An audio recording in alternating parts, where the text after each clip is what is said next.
Perkenalkan, nama saya Ira Indriani Runtukahu dengan NIM 18742010005.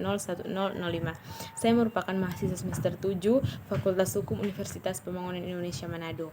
Video yang saya buat kali ini adalah untuk memenuhi tugas ujian akhir semester mata kuliah Studi Kasus Hukum Tata Negara dengan dosen pengampu mata kuliah yang terhormat Nir Aristo Antade, SHMH, dengan judul Putusan dalam pengujian Undang-Undang Nomor 42 Tahun 1999 tentang jaminan fidusia. Tentunya dalam kehidupan keseharian kita sebagai manusia, kita tidak lepas dari kebutuhan primer dan sekunder, termasuk di dalamnya melakukan perjanjian jual beli barang, seperti membeli kendaraan bermotor. Jika tidak memiliki cukup uang cash, bisa diajukan kredit kepada lembaga penjamin. Jika disetujui oleh si pembeli kredit, pembelian pun dapat memiliki kendaraan yang ia inginkan. Nah, istilah kredit sendiri merupakan istilah yang sudah tidak asing lagi didengar oleh halayak masyarakat pada umumnya, sehingga istilah kredit tidak saja dikenal oleh orang yang berada di kota, namun juga orang yang berada di pedesaan. Fidusia merupakan salah satu lembaga jaminan hak kebendaan yang bersifat memberikan jaminan. Timbulnya fidusia karena adanya kebutuhan masyarakat terhadap kredit dan jaminan benda bergerak. Dengan cara alternatif seperti ini, seseorang dapat memiliki barang atau benda yang ia inginkan tanpa uang banyak, hanya memenuhi persyaratan administrasi yang telah ditentukan, yang di dalamnya ada juga perjanjian tentunya. Perlu diketahui, dalam perjanjian kredit di dalamnya diikuti dengan suatu perjanjian jaminan, maka dapat dikatakan perjanjian kredit pun merupakan suatu prinsip.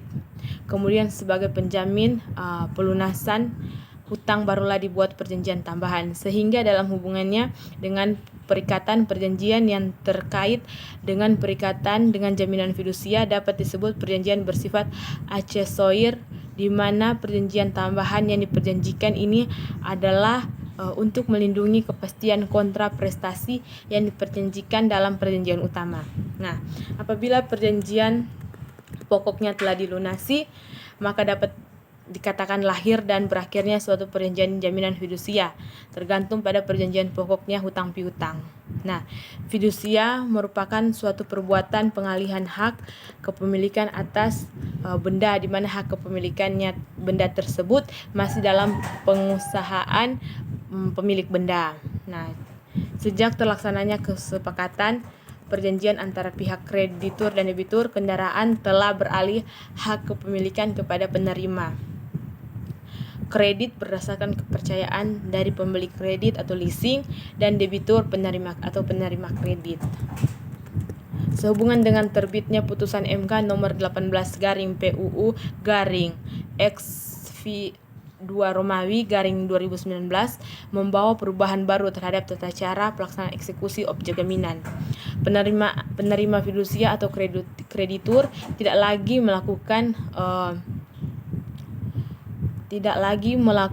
objek jaminan. Nah, penerimaan fidusia atau kreditur tidak lagi melakukan eksekusi objek jaminan secara sepihak dan sewenang-wenangnya dengan cara apapun. Nah, putusan Mahkamah Konstitusi nomor 18/PUU/XV2/2019 pada tanggal 6 Januari 2020 telah uji material Undang-Undang Nomor 42 Tahun 1999 Pasal 15 Ayat 2 dan Ayat 3 yang kemudian diperkuat dengan adanya putusan MK Nomor 2/PU/X1X/2021 membuat sebagian perusahaan pembiayaan leasing resah karena tidak boleh lagi melakukan eksekusi sendiri atau praktek eksekusi terhadap objek jaminan fidusia.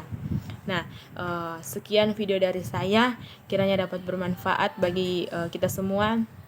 Sekian dan terima kasih.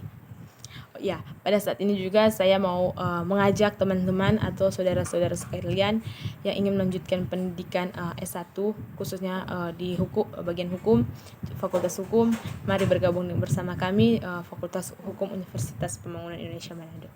Terima kasih.